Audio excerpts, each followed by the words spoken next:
تحسين الظروف المعيشية والمادية طموح مشروع أي إنسان. اللي تكرفصنا ماشي هو، أنا اللي تكرفص باش نلحقوه. وهذا ما جعل السيدة فاطمة تهاجر لإسبانيا سنة 1988، واصطحبت معها الابن منير عن طريق التجمع العائلي، وهناك سيكمل الابن دراسته في مجال الطبخ. قرأ ودار كوزينيرو كيخرج من يديه الذهب وتلاقى معي، وتعرف على السيدة شيلا إيبان القادمة من غينيا الاستوائية، واكتملت قصة حب الثنائي بزواج أنتج للعالم جوهرة كروية تدعى لامين يامال. يا له من لامين ويا له من جمال، لامين جمال مالوش مثال. لامين جمال أنت مميز وأنت رائع يا لامين يا جمال، وأنت واحد من اللاعبين المميزين. ماذا أقول فيك يا من سرقت الأضواء؟ ولد لامين يامال في 13 من يونيو العام 2007 في مدينة يوبريغات الصغيرة بضواحي برشلونة من أب مغربي هو منير نصراوي وأم غينية. وبدأت قصته مع الكرة حين قرر الأب منير أخذه لاجتياز اختبارات فريق سي إف لا توريتا، ونجح الموهوب الصغير في اجتيازها بنجاح والالتحاق بالفريق الأول في مسيرته، لكنه لم يمضي مع لا توريتا الكثير من الوقت حيث التقطته أعين كشافي لمصية، وانضم لها سنة 2013 بعمر 7 سنوات. لامين نصراوي جوا البارسا. استطاع يامال لفت الأنظار إليه بعد مباريات قليلة، وأصبح حديث الكل داخل أكاديمية النادي الكتالوني كموهبة فذة شبيهة ببدايات الأسطورة ليونيل ميسي، رغم أنه لم يصل بعد لسن 10، وذلك نتيجة لأدائه الباهر في المباريات والموهبة الاستثنائية التي يمتلكها وأرقامها التهديفية الكبيرة. ونجح الصغير في التدرج بسرعة بفئات الفريق حتى وصل لفئة الشباب أقل من 19 سنة، وهو بعمر 15 فقط في 2022. قرار مثل هذا لم يكن بالسهل، حيث سنتحدث عن خطوة قد تكون ذات تأثير سلبي على مسيرة لاعب ناشئ بحكم فرق العمر والبنية الجسدية وحتى القدرات الذهنية بينه وبين الفئة التي سيلعب معها. لكن لامين سيثبت عكس ذلك بتألقه مع شباب برشلونة بدوري أبطال أوروبا، وتقديم نفسه كلاعب قادر على الالتحاق بالفريق الأول رغم صغر سنه. لامين وصل، هذا وصل، ويأتي لامين جمال 15 سنة 9 أشهر و16 يوم. 15 سنة أمام بتيس اللمسة الأولى. بهذا العمر سيلعب الأسمر الصغير للمرة الأولى رفقة كبار البلوغرانا ليدخل تاريخ النادي لاعب يشارك مع الفريق الأول، وبعد أول دقائقه في مباراة رسمية سترتفع قيمته السوقية ل 25 مليون يورو، وهو رقم كبير بالنسبة لناشئ لم يصل 16 بعد. يامال كان ينتظره تحد آخر، والنجاح فيه سيرفع من قيمته أكثر، وهو المشاركة مع المنتخب الإسباني الأقل من 17 سنة ببطولة أوروبا. ولامين سيكون في الموعد، حيث سيتألق مع إسبانيا وساهم في 5 أهداف، سجل 3 وقدم تمريرتين حاسمتين، لكن ذلك لم يكن كافيا للتتويج باللقب، حيث غادر البطولة رفقة رفاقه من نصف النهائي أمام المنتخب الفرنسي في مباراة سجل فيها هدفا أقل ما يقال عنه أنه هدف خيالي.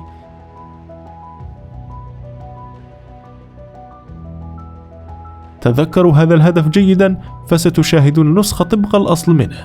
توقفت رحلة فتيان لاروخا في البطولة عند محطة النصف، وسيحرم يامال من جائزة أفضل لاعب، حيث توج بها الألماني ذو الأصول العراقية نوح دارفيتش. وبالمناسبة فهذا اللاعب انتدبه برشلونة وانضم لأكاديمية الفريق، ويمارس رفقة فريق الشباب، فيما تفوق عليه يامال فيما بعد بمراحل.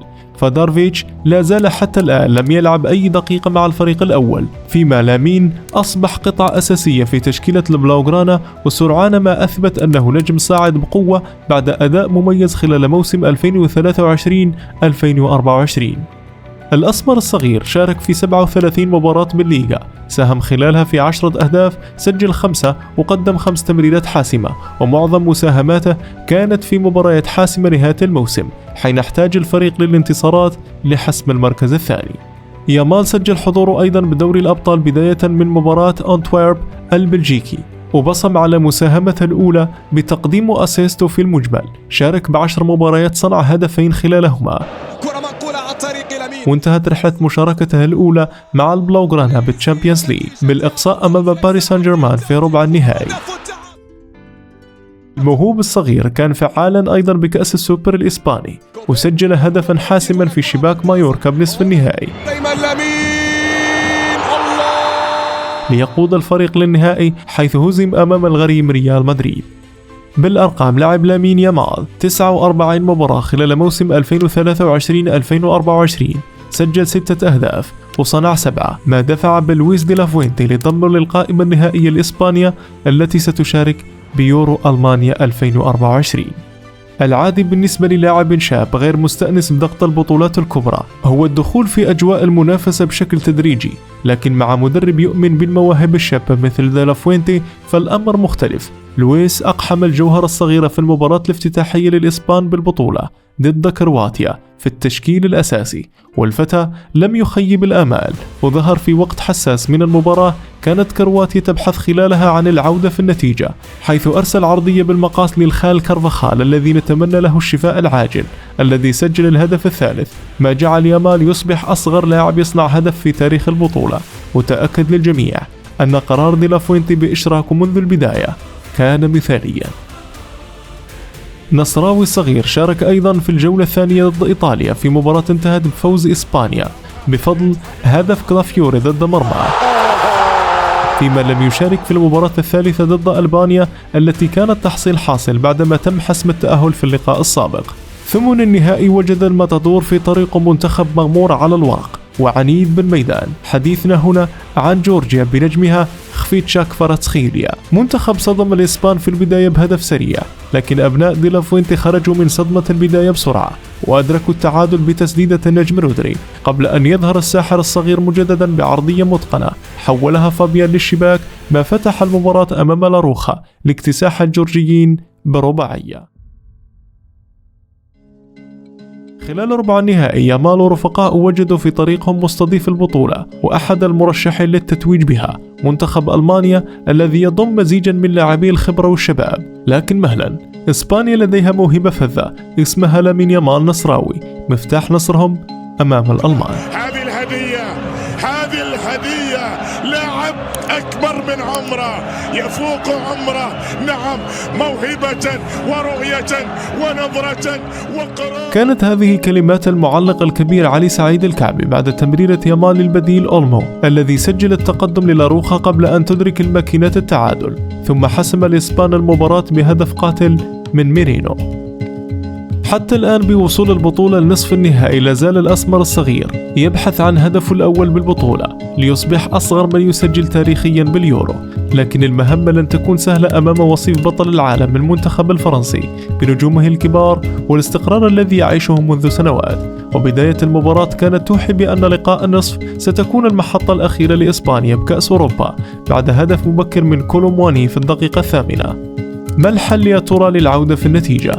سؤال يؤرق بال الإسبان. الحل موجود في أقدام يامال الذي أرسل قذيفة لحارس الديكا مدركا التعادل لبلده. ألم يذكركم هذا الهدف بشيء؟ هدف يامال مهد طريق منتخبه للنهائي، حيث أتبعه أولمو بهدف ثاني بعد دقائق، وظلت النتيجة على حالها حتى أطلق الحكم صافرة النهاية معلنا مرور نصراوي والرفاق لنهائي اليورو وتتويج الموهوب الصغير بجائزة رجل المباراة. دقت ساعة النهائي أمام متعطش لأول تتويج له بالكأس الأوروبية، و90 دقيقة في أولمبي برلين ستحسم في هوية المتوج بين الإنجليز والإسبان، والأنظار ستتوجه مرة أخرى لما سيقدمه نجم حلقة اليوم. والجوهرة لم يخيب الآمال وبعثر الدفاع الإنجليزي ومنح تمرير على طبق من ذهب لويليامز مسجل هدف التقدم. المباراة لم تنتهي هنا، رفاق بالمر بحثوا كثيرا عن هدف التعادل ووصلوا للمبتغى من تسديدة بالمر الرائعة. لامين قام بكل شيء ممكن كي لا يضيع التتويج. تسديدة قوية وجدت أمامها الجدار بيكفورد الذي صمد كثيرا قبل أن يسقط أمام أوريازابال القادم من سان سيباستيان للتكفل بتسجيل هدف حسم اللقب لصالح لاروخا. يامال الطفل تفوق على لاعبين في عمر أبيه وقاد إسبانيا للتتويج بالبطولة الأغلى في القارة العجوز، وحصل على الهدية الأغلى يوم 1 بعد عيد ميلاده 17. على المستوى الفردي توج الأسمر الصغير بعدة جوائز: جائزة لاعب الشهر بالليغا عن شهر مارس، أفضل لاعب شاب بالدوري الإسباني موسم 2023-2024، أفضل لاعب شاب في العالم من جلوب سوكر 2024، أفضل لاعب شاب بكأس أوروبا 2024، جائزة توتو سبورت هداف بطولة أوروبا الأقل من 17 سنة 2023. كما فاز قبل أيام بجائزة أفضل لاعب شاب بالعالم خلال حفل جوائز الكرة الذهبية.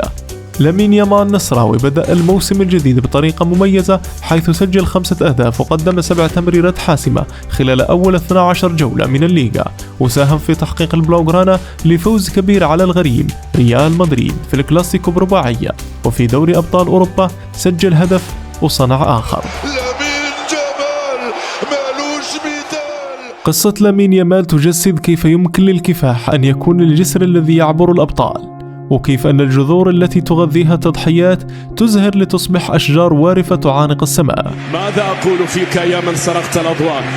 لقد صنع من المعاناة والكد درب مشرق ليصبح ليس فقط نجما في عالم الكرة، بل رمزا لأجيال تؤمن أن الظروف مهما كانت صعبة فإن الإيمان والكفاح قادران على تحقيق المستحيل.